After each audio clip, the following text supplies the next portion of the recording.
Hello dear students, welcome to the last session of the chapter Coordination Compounds. Till now we have seen that due to crystal field theory, or I'll say according to the concepts of crystal field theory, d orbital gets splitted into two energy sets, the lower energy set and the higher energy set. The higher energy set is known as Eg and the lower energy set is known as T2G. Now the things changes when there is unpaired electron in lower energy set like T2G. If there is any unpaired electron in this lower energy set, then what happens? It will absorb certain color from visible range, or I will say visible spectrum. And as a result, it will go excited to next energy set, that is Eg. And the remaining part, it will re-emit, or I will say complementary color is emitted. And therefore all complex compounds, all coordinated compounds, they are colored one.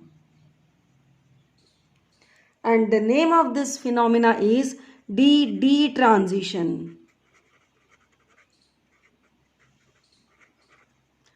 So what happens in D transition? The unpaired electron in lower energy set like T2G will absorb certain color from the visible range, will get excited to higher energy set Eg, and whatever color is unabsorbed, that complementary color will be emitted out.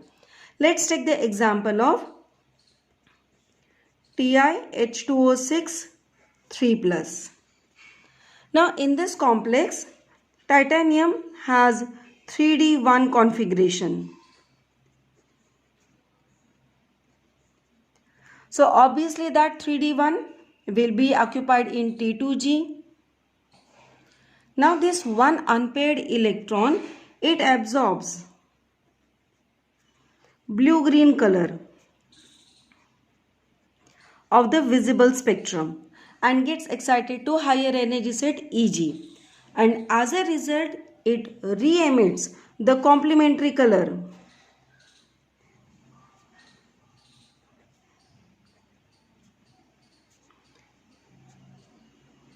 This complementary color which is re-emitted, it is blue-red,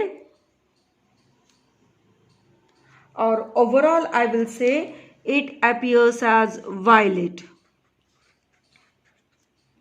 And therefore we say TiH2O6 3+ complex is violet in color. Now you need not to remember which color is absorbed and which complementary color is emitted out. Simply you have to remember the phenomena or the concept of D transition, that the unpaired electron from T2G absorbs the color from visible region and the complementary color is emitted out, and therefore all complex compounds, all coordinated compounds are colored ones. These type of questions are asked as give reason questions. That why TiH2O6 3+ is violet in color. You have to remember this keyword DD transition. Based on DD transition, there are a lot of questions in your JE as well as in your board exams. So being colored is a very characteristic phenomena of coordinate compounds, and the same thing again we'll be discussing in D block elements. The last topic of this chapter is bonding in metal carbonyls. Basically, what are metal carbonyls? When the transition metal forms a coordinate bond with carbonyl as a ligand, then such compounds are called as metal carbonyls.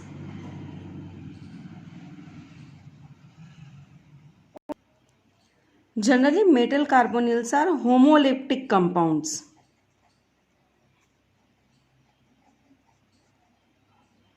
Now, what is the important thing that you must learn about metal carbonyls is that in metal carbonyls, the oxidation state of central metal atom is always 0.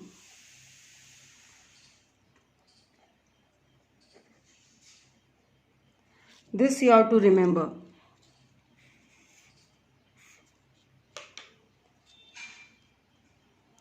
For example, nickel tetracarbonyl. In this, the oxidation state of nickel is 0. And therefore, nickel tetracarbonyl shows sp3 hybridization and it is tetrahedral. Let us have a look at its structure.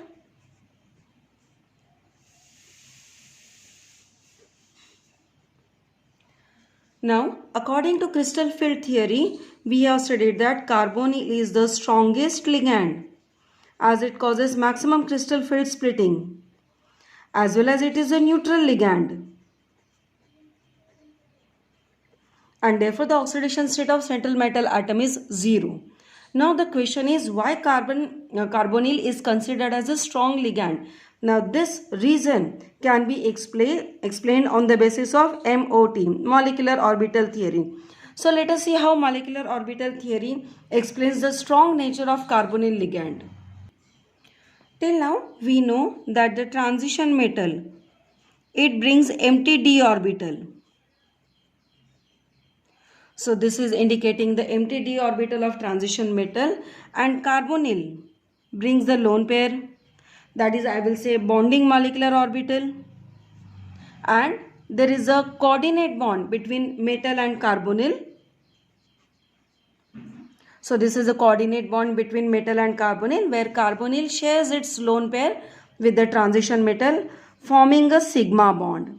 This is our normal concept, but the main reason why carbonyl is a strong ligand comes in this factor. Sometimes filled d orbital of metal, it overlaps with vacant antibonding molecular orbital of carbonyl, resulting in coordinate bond between metal and carbon. This is a pi bond. We also called it as a back bonding. We also call it as a synergetic bonding.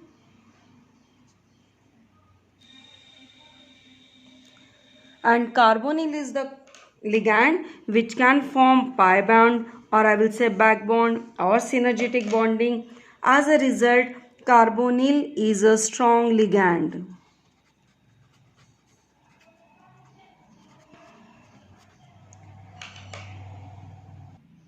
Since carbonyl has a capacity of forming pi bonding or back bonding, carbonyl is considered as a strong ligand.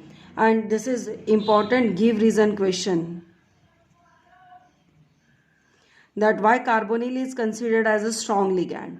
So many times when it is asked that ligands form pi bond and the students get confused, they don't know to write the answer.